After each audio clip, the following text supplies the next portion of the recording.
Hola, Mercè! Hola, bonica. Mm, Benvinguda. ben arribada. Bienvenidos y bienvenidas, que estamos de nuevo aquí con Mercè y yo, Mónica. Empezando. Empezando. Comenzando.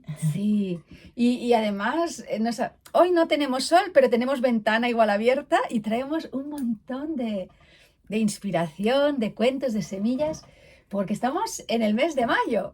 Sí. Y empezamos así a tejer un poco esta sesión que ha tenido su proceso creativo. Sí, perquè dicen que el mes de maig és el mes de les flors. Mes de mayo, el mes de las flores. Y las flores necesitan alguien que las siembre.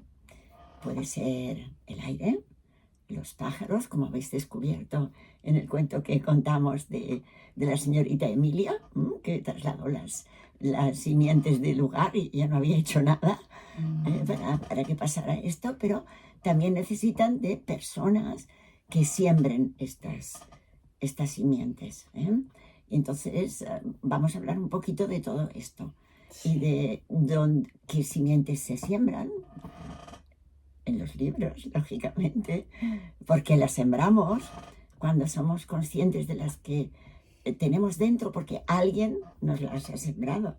Claro. ¿No? O en qué momento nos han llegado aquellas simientes y cómo decimos a veces, y hoy lo volveremos a decir, que se quedan aquí guardaditas y pueden tardar segundos, meses, años en florecer. Vidas. Vidas también, claro que sí, que por suerte tenemos muchos. Exactamente. Así lo pensamos aquí en Equileia. Claro, eso, aquí lo pensamos así. Así que, ¿por dónde empezamos? Sí, ¿por dónde empezamos? Yo quería leer este texto que me has compartido tú, que era un texto que has sembrado, has leído mucho en tus talleres a las personas que querían pues aprender el arte de narrar cuentos, ¿no? Y creo que es un buen inicio que os vamos a compartir, muy bonito.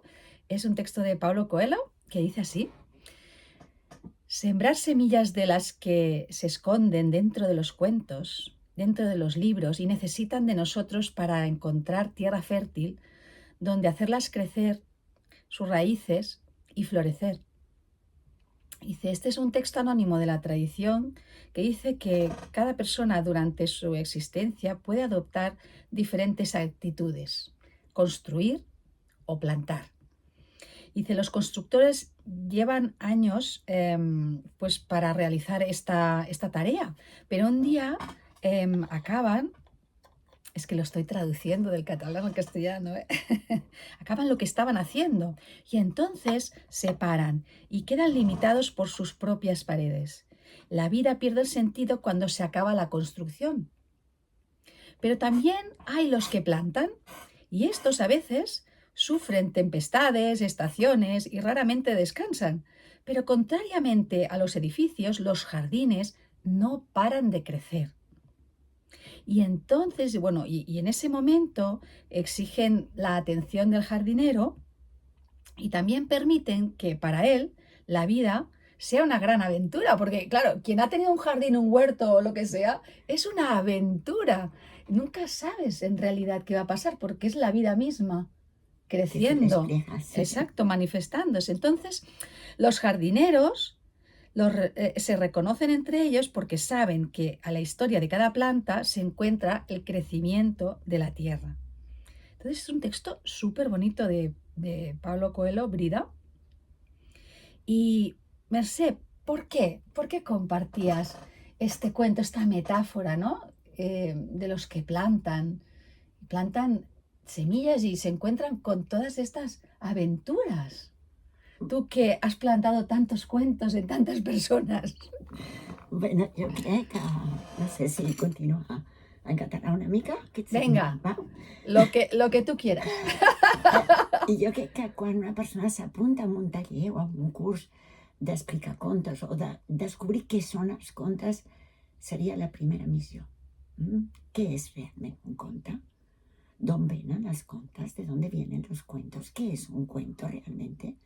¿Todo es un cuento? ¿Es una historia? ¿O qué necesita un cuento para que nosotros lo reconozcamos como cuento?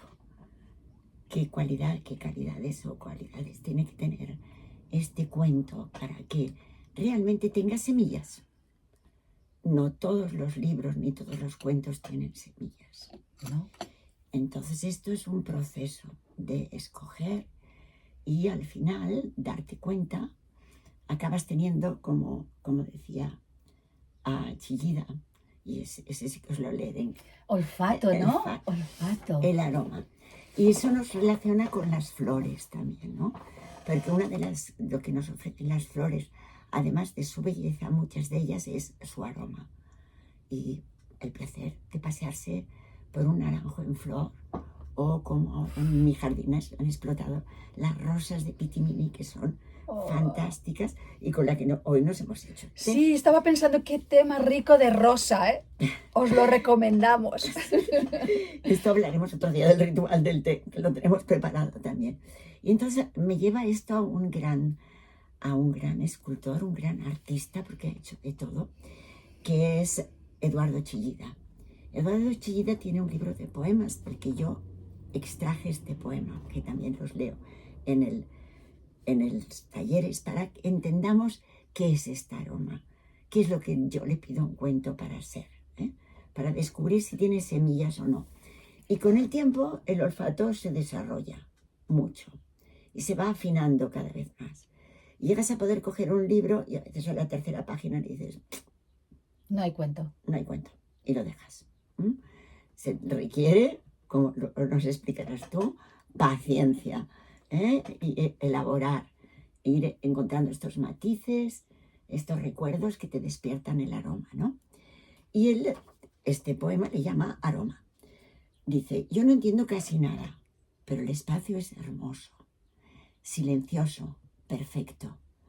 Yo no entiendo casi nada, pero comparto el azul, el amarillo, el viento, guiado por el aroma. Cada obra un paso entre lo conocido y lo ignorado. La forma al principio es casi como un aroma indefinido, que se impone a medida que se va precisando. Este reconocimiento aroma es mi guía en lo desconocido, en lo deseado, en lo necesario. Nunca discuto con él a priori y nunca dejo de hacerlo a posteriori, guiado solo por el aroma. Eduardo Chillida. Creo que este es un proceso interesante, ¿no? Que hablaremos un día cuando hablemos de la creatividad. Sí. Es hacer nacer un todo que ya estaba, pero estaba escondido en los sentidos y solo estaba presente en el alma. Y lo expandes y lo contagias a través de seguir este aroma, ¿no? O sea que iremos descubriendo, cada vez que hablamos de algún tema, claro, van surgiendo libros, van surgiendo otros temas para poder desarrollar. Sí, y ahora escuchándote, Mercè, me venía como es esa alma que hay en el cuento, que ocurre cuando a través de la inspiración alguien la ha olido y la ha traído a través de la escritura a tierra. Y eso es lo que te permite a ti, ¿no? Tu olfato dice, esto tiene aroma, tiene alma, esta historia, venga, ¿no? Y antes de empezar decíamos, ¿cómo diferenciamos una semilla que está viva a una semilla transgénica del cuento, ¿no? Pues es lo que nos está contando Mercè ahora, realmente. Este cuento tiene alma. ¿Y cómo llega un cuento a tener alma?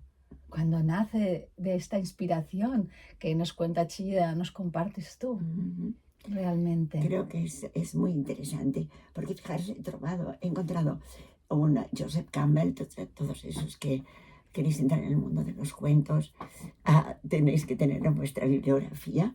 Es un investigador americano que ha trabajado mucho sobre los mitos. Y entonces, en una entrevista, él dijo que el espíritu es en realidad el aroma de la vida. El espíritu es como decir el alma, es el aroma de la vida. No es algo que flota sobre ella, sino que surge de la vida misma. Entonces, la esencia, es la esencia. Y muchas veces lo decimos, ¿no? Y para mucha gente, a veces en mis cursos se extrañaban que yo hablara pues de Paniker o hablara de otros autores o filósofos que han hablado del trabajo con alma. Porque es como lo mismo, cuando tú trabajas con alma, pones tu alma en tu trabajo, este espíritu se nota en todo aquello que haces. Cuando tú escribes desde tu espíritu, desde tu alma, gracias a la inspiración que te llega en aquel momento, se traslada a tu escritura, a lo que dejas en el papel. Algo más grande que tú. Pero pensad que esta inspiración a veces, que hablaremos de ella, nos puede llegar cocinando, nos puede llegar pintando, nos puede llegar paseando, haciendo música. Claro. Entonces tú esta inspiración la trasladas a algo tangible.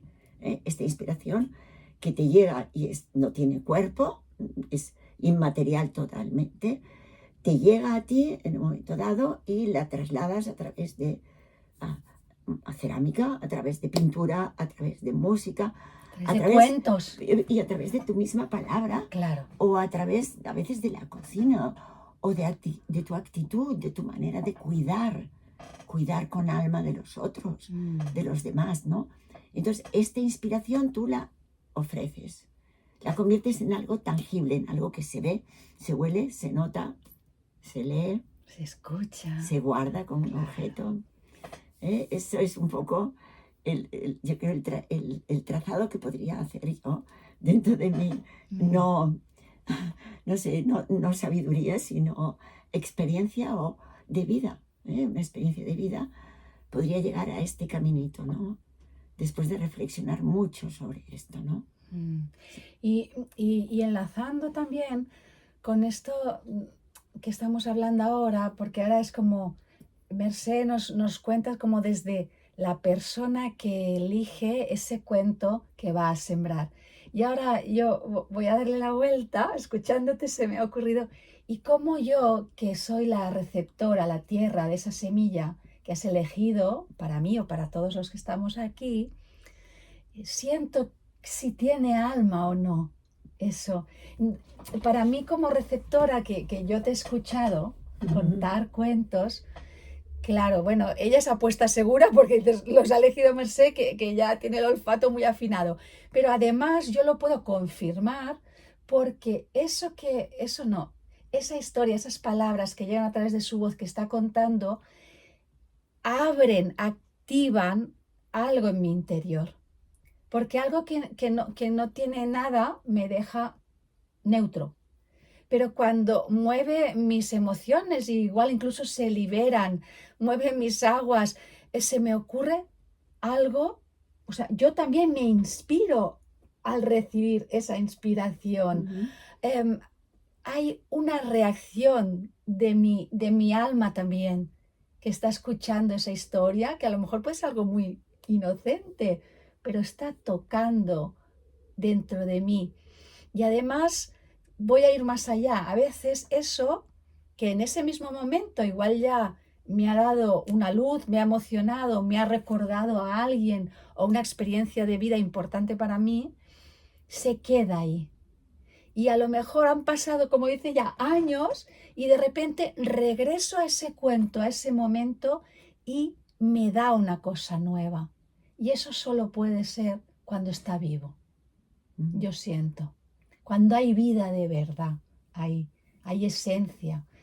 Y eso es muy bonito porque si lo comparamos, por ejemplo, yo soy una apasionada de la aromaterapia y realmente el aroma trabaja ahí, o sea, no pasa por la mente, va a la amígdala, al cerebro, ese punto central donde se guarda la emoción, el aprendizaje y aflora. Entonces el cuento para mí trabaja o actúa igual, es un vehículo que despierta, que activa, que libera y no pasa por la razón eso. No. Entonces me ha gustado que lo ligaras al aroma porque para mí es como una forma de vida personal y es muy bonito esto, Mercé. Está muy bien esta relación, sobre todo cuando has dicho lo de la amígdala, porque yo también creo que podrías hablar del subconsciente, pero de historias además a lo mejor vividas en otras vidas pasadas, de esos bloqueos emocionales que tenemos, de estas heridas que tenemos, a veces heredadas o a veces acumuladas en esta vida, que realmente los cuentos llegan allí Y por eso, bueno, si diéramos un curso de estos de 20 horas de cuentos, podríamos acabar hablando de cómo los cuentos curan. Qué bonito, la Ah, medicina del cuento. claro. Quizás un día, mira, ¿Quién sabe? vamos a hablar de la medicina del cuento porque esto que has dicho ahora es real. Y tú durante todos los años de profesión lo has vivido millones de veces. Ujú. En diferentes tipos de personas, edades, ¿verdad? Sí. Orígenes, da igual. Hasta con niños con alguna dificultad que no me oían, no me veían, pero el cuento les llegaba. Claro. Porque tan solo con la vibración de mi voz, a lo mejor les llegaba esta vibración y ellos reaccionaban. Sí, Entonces, por eso yo creo tanto en los cuentos. claro. Siempre te digo a alguien, cuando tu hijo necesita un consejo, cuando tú ves que te pone un poco nervioso o preocupado por algo, cuéntale un cuento. Claro. Cuéntale un cuento. Cuéntale un cuento. Y sobre todo a los niños que se les ha contado desde pequeños, se les puede hablar a través de los cuentos. Y se les puede hablar entonces de cosas, porque el cuento les va a provocar reacciones, palabras, pensamientos que no te los hubieran dicho si no les hubieras contado el cuento. Y que te ayuda a responderte a ti mismo. O sea, no te está llegando una voz externa que te dice qué debes hacer, sino que a través del cuento igual se ilumina algo en ti y tú mismo te respondes. Y eso es súper bonito. Mercé, gracias. Bueno, Así que bueno, pero, o sea, sobre ya todo, no sabemos dónde estamos. que contad cuentos, leeros cuentos, incluso a vosotros mismos en voz alta, a vuestros hijos, a vuestros padres, a vuestros amigos. Por favor, compartir palabra, porque eso es medicina. Claro. Porque la voz es medicina. Así que yo lo que quiero ahora es que, porque no queremos alargarnos aquí sin mostraros el jardín de cuentos que nos ha traído Mercé hoy, aquí, Así un poco. elegidos desde este olfato literario y de alma, y que van sobre esto, el momento de primavera, de semillas, de florecer, de jardines. A ver, ¿por dónde empiezas, Mercé? Bueno, ¿Por qué les vas a recomendar cada uno de estos? Bueno, un poquito, es solo porque hay muchos. Bien, empezaré por este porque me encanta, es de Mercè Company, La ciudad de las estrellas. Ay, mira, yo te lo hago. Que es la historia de un hombre que vive en una ciudad gris, fría, como todas estas ciudades a veces periféricas de capitales que hay, ¿no? Grises, y que un día encuentra un campo abandonado, lleno de trastos y de todo. Él recicla lo que puede, pero siempre quedan cositas por reciclar. Entonces él las trincha así, las pica con un mortero, hace como un polvillo, limpia el campo y lo siembra. ¿Y qué aparece entonces? Crecen cosas. Y bueno, me encantaría que os lo leyerais porque vale la pena contarlo bien, si no, lo contaremos otro día. Intentaré quizás contarlo y colgarlo en la web porque vale mucho la pena. Es que es la alegría de ver crecer la vida, Claro. en la tierra, en las personas. No sé si a vosotros hace mucha ilusión plantar, pero a veces alguno planta alguna cosa o sale espontáneamente y tú piensas, ¿qué va a salir de ahí, no? Y ver cómo se despliega la vida, cómo crece. Es como un bebé, como el bebé de este otro cuento. Que es buscar otro cuento, que sería este, que empieza el día que un hombre que vivía en una casita con su mujer encuentra una extraña semilla. Una semilla que cuando se la lleva a casa se convierte en un niño. Un niño que además no está cómodo en ninguna parte hasta que él no le ofrece un montón de tierra en el que lo deposita. A la mañana siguiente, cuando se levanta, toda la cocina está llena de plantas, de todo tipo de vegetación. Por tanto, él al final del cuento descubrirá que es un niño semilla y que como semilla tiene su momento para llegar, para desaparecer bajo tierra o para volver a florecer. Y como estas semillas, podríamos encontrar el caso que nos explica en este cuento precioso de la jardinera. Me encanta. De una niña que debido a la Gran Depresión que vivió en Estados Unidos, la envían desde su casa, donde vive feliz con su abuela y sus hermanos, a casa de un tío, del tío Jim, que ella no conoce, y la envían allí pues porque en su casa no tienen dinero para mantener a todos los hijos, y ella la envían allí. Y como su abuela al marcharse le da un pequeño sobrecito con unas cuantas semillas de flores. Entonces ella se las lleva, llega a esta casa donde ella no conoce a nadie, con un tío que es panadero y que habla muy poquito y no sonríe nunca. Y como ella va construyendo todo un jardín, gracias a estas semillitas que le dio la abuela. Es un libro muy interesante para los jóvenes, sobre todo, para que entiendan estos traslados. Y también porque está escrito en forma de cartas. Y es precioso leer las cartas que ella va enviando a su abuela para explicarle cómo está y lo que está viviendo. Sí. Y otro libro especial es uno que os voy a contar entero. O sea, que buscarlo. Es precioso. Es de Montserrat del Amo y habla del crisantemo, porque todos los países tienen una flor, que es la flor del país. Ya. En el caso de Japón, donde se desarrolla esta historia, es el crisantemo. Espero no haberme equivocado de país, pero bueno. Mira, ya. sí, así que la pueden ver porque veo que está ilustrada aquí detrás. Bueno, seguro que todos conocéis crisantemo, pero... Entonces, quizás el crisantemo pues explica la historia de cómo nacieron los crisantemos. Y es muy bonita y muy emotiva. Por tanto, esta es la que contaremos. Aparte la encontraréis. Os va a encantar. Y luego tenemos, a ver... No dejes de hablarnos de Tistú. Tistú, porque a mí me ha emocionado Tistú. Es un niño que tiene la virtud de hacer crecer las plantas con su pulgar, con sus dedos. Y entonces es un niño muy, muy, muy especial. Muchísimo. Bueno, no me gusta descubrirlo al final. Creo que buscarlo. Es un libro... Yo le he dicho, tienes que leer el final. ¡No! Bueno, lo dejamos así, pero fijaros, es del año... Su autor lo escribió el año 1965. Y yo lo tengo en una tercera edición del 79.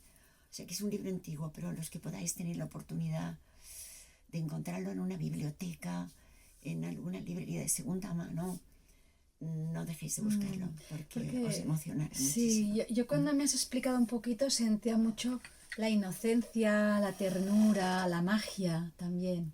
La magia de los niños. Sí. Que nacen en una determinada familia. Por eso siempre decía Gibran, no, tus hijos no son tus hijos, no eres el dueño de ellos. Y bueno, gracias a ellos descubrimos muchas cosas importantes. También de nosotros. Y formamos parte de este trazado de vida que dijimos el otro día, ¿no? De padres, abuelos, cómo lo estamos transmitiendo. El legado, El cada legado que uno, hemos a veces nos recibido. legan casas, otras veces nos legan cuentos, ¿verdad? Y tanto que sí, claro que es así. Pues bien, este es un cuento precioso que se llama Un puñado de semillas. Yo también lo compartía con mis niños de sexto, que son los que tienen entre 11 y 12 años. Y realmente les emocionaba muchísimo. Y es la historia de una niña que se llama Concepción, que vive con su abuela en un terrenito en el que la abuela cultiva. Y cultivan y tienen un huerto, ¿no? La tierra no es suya. Ellos la trabajan pues para el dueño de la tierra. Y entonces Concepción aprende a plantar, a cuidar, a regar, a traer el agua de muy lejos. Y la abuela siempre le dice lo mismo cuando acaba y recoge la cosecha. Siempre le dice, guárdate unas cuantas semillas. Es importante siempre guardar semillas. Cuando recojas, no lo vendas todo, recoge unas cuantas semillas y guárdalas muy bien. Bien, un día la abuela se muere y el amo de la tierra le dice que se va a tener que ir porque, claro, aunque ella sepa plantar, esta tierra no va a producir lo mismo que su abuela sabía conseguir. Y entonces se tiene que ir y se va a una ciudad cercana y, claro, no conoce a nadie, y cuando llega solo ve a otros niños que viven entre medio de las basuras de cualquier manera. Ellos le enseñan a robar. Ella dice que eso no está bien. Le enseñan también a cómo aprovechar lo que encuentran en el basurero. Pero entonces ella labra la tierra, limpia la tierra y empieza a plantar las semillas de la abuela. y pasan muchas vicisitudes entre medio. Pero ella siempre, cuando le destrozan el huerto, guarda aquellas semillitas que la abuela le había dicho. Y gracias a esto puede recuperar el huerto una y dos veces, ayudar a los niños a no pasar hambre y ayudar a que otros niños de otras bandas y de otros lugares aprendan también a plantar y por tanto no les falte nunca ni el maíz, ni el ají, ni los frijoles. Y gracias a ellos pueden sobrevivir. El cuento es muy bonito y bueno, es de Mónica, no sé cómo se pronuncia porque mi inglés no es demasiado Mónica bueno. Hughes. Hughes, y ilustrado por Luis Garay. Pero lo que es muy bonito también es el final, las palabras finales, dichas por lo que era entonces la presidenta del IBI, Carmen Diana de Arden. Y entonces ella habla de estos niños abandonados, ¿no? Y que logran sobrevivir gracias a su coraje, a su ingenio, a su perseverancia y también gracias a esas semillitas que sus antecesores les han sembrado dentro, que les ayudan a tener esta creatividad, esta asertividad para resolver sus problemas y salir adelante, ¿no? Sí. Entonces, de esta sobrevivencia surge la solidaridad, ¿no? La esperanza de que al ser compartidas las semillas, pues, ayudan a todos los demás, ¿no? Y les dedica este libro a todos esos niños y niñas abandonados. Pero me encanta, dice, los libros nos ayudan a comprender las vidas y los sentimientos de los demás. Nos enseñan a ser tolerantes y solidarios con las personas que nos rodean, con los que tienen mucho, con los que tienen poco y también con los que tienen solo esperanza. Qué bonito. Los libros son como un puñado de semillas, retoñan en mentes despiertas y cultivan en nosotros el deseo de construir un mundo mejor, que es el que queremos todos. Sí. Y si ayudamos con libros y con cuentos a construirlo, hablando entre nosotros, despertando conciencias donde haga falta, o alimentando las que ya están conscientes con esta compartir solidario, de decir podemos lograr volver a sembrar y ser jardineros de nuestra vida y de los demás también.